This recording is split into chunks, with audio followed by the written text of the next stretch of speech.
Okay, so you've been looking into this whole debate about NATO Mm. and how much everyone's spending on defense. Yeah.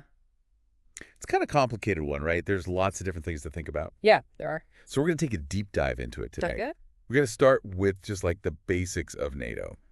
Okay. The whole idea is that it's this collective defense thing. Right. So if one member gets attacked, it's like everyone gets attacked. Exactly.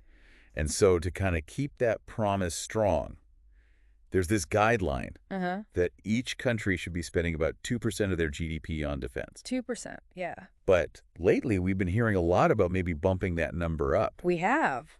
especially with everything going on in the world. Yeah. So that's what we're going to dig into today. All right.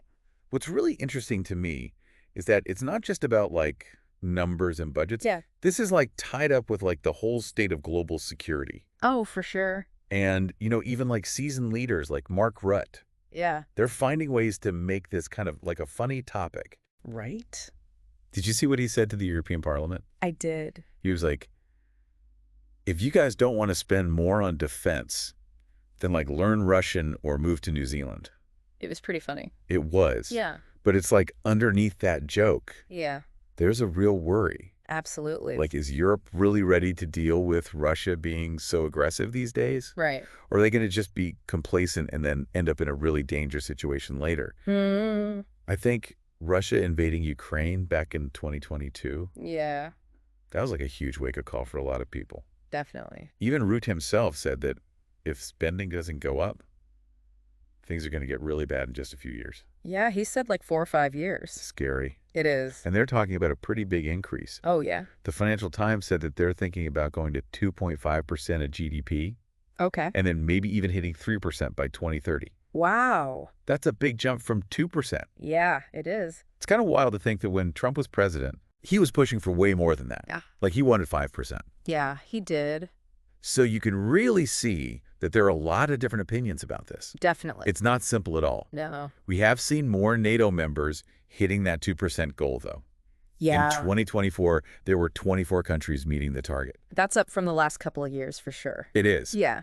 But even then, not every country's on board with it. Right. And then you've got some countries that are going way above and beyond, like Yeah. Poland. Oh, yeah. They're putting in over 4% of their GDP. I think it was like 4.12%, something like that. Crazy. Yeah. Estonia is right behind them with like 3.43%, Wow. and the U.S. is spending 3.38%. Okay. So clearly some countries are taking this very seriously. They are. But, okay, let's move on and talk about what all this spending actually means. Right. Like, in terms of what they can actually do militarily, Right. what does it actually look like on the ground?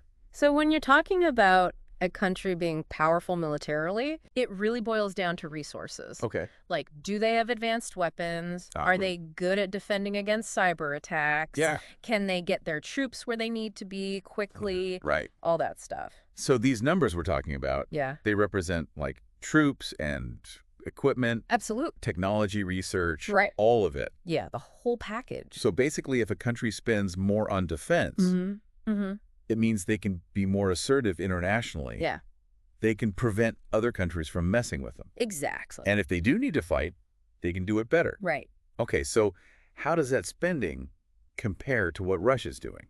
That's a really important question. It is. It's tough to get like the exact numbers. Yeah.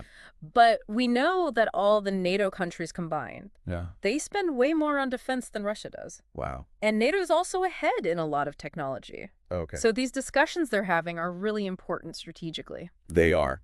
So let's think about what happens if they don't actually increase spending. Okay. What are the risks there? Well, that's the million-dollar question, isn't it? It is. And it's not an easy answer. Yeah? If NATO seems weak Mm-hmm. or divided, Yeah. then Europe's security is in real danger. Okay. If they don't meet these spending goals, it could make Russia think they can get away with even more. Like more aggression. Exactly. Oh, wow. And it could also look like the NATO countries aren't really committed to each other. Right. That could make things really unstable in the region. It would send a bad message. Yeah, it really would. So when a country decides to spend more on defense, Yeah, it puts a lot of pressure on their budget. absolutely.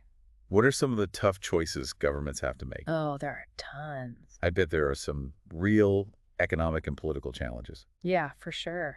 So, like, where do they get the money from? Yeah. How do they decide between spending on things like healthcare and education versus spending on the military. Right. People might get mad if they think their taxes are going to tanks instead of teachers. Oh, yeah, they might.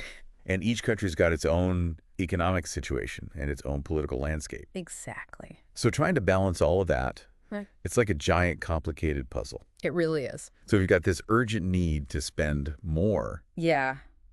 Lots of different ideas about how much more. Right. And then a whole bunch of economic and political stuff to figure out. Definitely. It kind of feels like a turning point for NATO. I think so. And for global security in general. Yeah. It's a big deal. It is. You're totally right. This isn't just about some numbers on a spreadsheet. No. This is about alliances and power and the future of NATO in a world that feels increasingly unpredictable. Very true. So as things keep changing, Yeah. what role will NATO play? Yeah.